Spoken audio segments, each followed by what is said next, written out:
इसे देखने पर शायद आपको यकीन ना हो, लेकिन ये आप हैं। जी हाँ, इस वक्त आप अपनी माँ की गर्भ में हैं और आपको वजूद में आए केवल 3 हफ्ते हुए हैं। लेकिन इसी समय पर एक बेहद खास घटना शुरू होती है और वो है आपके दिमाग का बनना।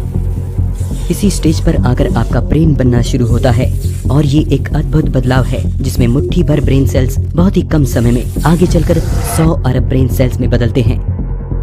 अगर मैं आपसे कहूँ कि आपको 1 अरब तक काउंटिंग करनी है तो आपको उसमें कितना समय लगेगा? मान लीजिए आप 1 सेकंड में 1 काउंट करते हैं तो इस हिसाब से आपको 1 अरब तक काउंट करने में 1 अरब सेकंड लगेंगे। और थोड़ा सा मैथ करने के बाद अगर हम इन सेकंड्स को घंटों में, फिर घंटों को दिन में और फिर दिन को साल में बदलते हैं तो हमें 1 अरब तक काउंट करने में पूरे 32 साल लगेंगे। लेकिन वहीं गर्भ में एक भ्रूण के अंदर विकसित हो रही ब्रेन के सेल्स को मुट्ठी भर से 100 अरब होने में केवल 9 महीने का समय लगता है। अब जरा सोचिए कि कितनी तेजी से हमारे दिमाग के सेल्स जन्म लेते हैं। अगर 9 महीने का औसत निकाला जाए तो माँ के अंदर हर मिनट हमारे दिमाग के 2.5 लाख सेल्स बनते हैं। और ये चमत्कार आखिर कैसे होता है, ये केवल कुदरत जानती है।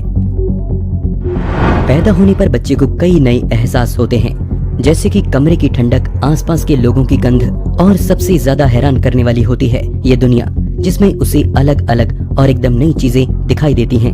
नवजात बच्चा उन्हें देखकर अपने दिमाग में क्या सोचता है, लेकिन दिमाग यहाँ पर अकेला काम नहीं करता। इस दुनिया को ऑब्जर्व करने में उसकी मदद करती हैं हमारी आंखें। आंख के अंदर सबसे पीछे की तरफ है हमारा रेटिना, जिसकी लाल सतह पर आंखों से आने वाली रोशनी फैलती है और देखे जाने वाली चीज की इमेज को इसकी सतह पर कास्ट करती है। लेकिन आंख से आने वाली रोशनी के साथ रेटिना आखिर किस तरह काम करता है? रेटिना में है खास तरह के सेल्स का घना जंगल, जिनमें 12 करोड़ रॉड्स और 70 लाख कोन्स के बहुत ही सेंसिटिव सेल्स अपना काम करते हैं। जहां रॉड्स ब्लैक, व्हाइट और शेड्स को सेंस करती हैं, वहीं कोन्स रंगों को पहचानने में माहिर होते हैं। इनमें से हर एक अपने ऊपर पड़ने वाली रोशनी के छोटे हिस्से को प्रोसेस करके हमारे दिमाग तक भेजता है और हमारा दिमाग इन सभी टुकड़ों को जोड़कर पूरी इमेज देखता है। रॉड्स इतनी सेंसिटिव होती हैं कि इनसे हम बहुत अंधेरे में भी काफी हद तक साफ देख सकते हैं, लेकिन अंधेरे में हमें रंग दिखाई नहीं देते क्योंकि रंगों को सेंस करने वाले कोन्स को रोशनी की जरूरत पड़ती है। इसलिए जब तक हम अपनी माँ के गर्भ में होते हैं तब तक माँ के पेट से गुजरने वाली हल्की रोशनी से हमारी आंखों को जो भी दिखाई देता है वो सब एक ब्लैक एंड व्हाइट दुनिया की तरह होता है। लेकिन जैसे ही हम जन्म लेते हैं हमारी कोन्स कलर को सेंस करते हैं और हमारे विजन में कलर्स की मानो बरसात हो जाती है। लेकिन हमारी आंखों की ये काबिलियत बिना हमारे दिमाग के कुछ भी नहीं है। अपने जन्म के समय एक बच्चे के ब्रेन का साइज एक एडल्ट के ब्रेन के साइज का करीबन 25% होता है और पहले साल में ये अपने साइज का 2 गुना हो जाता है।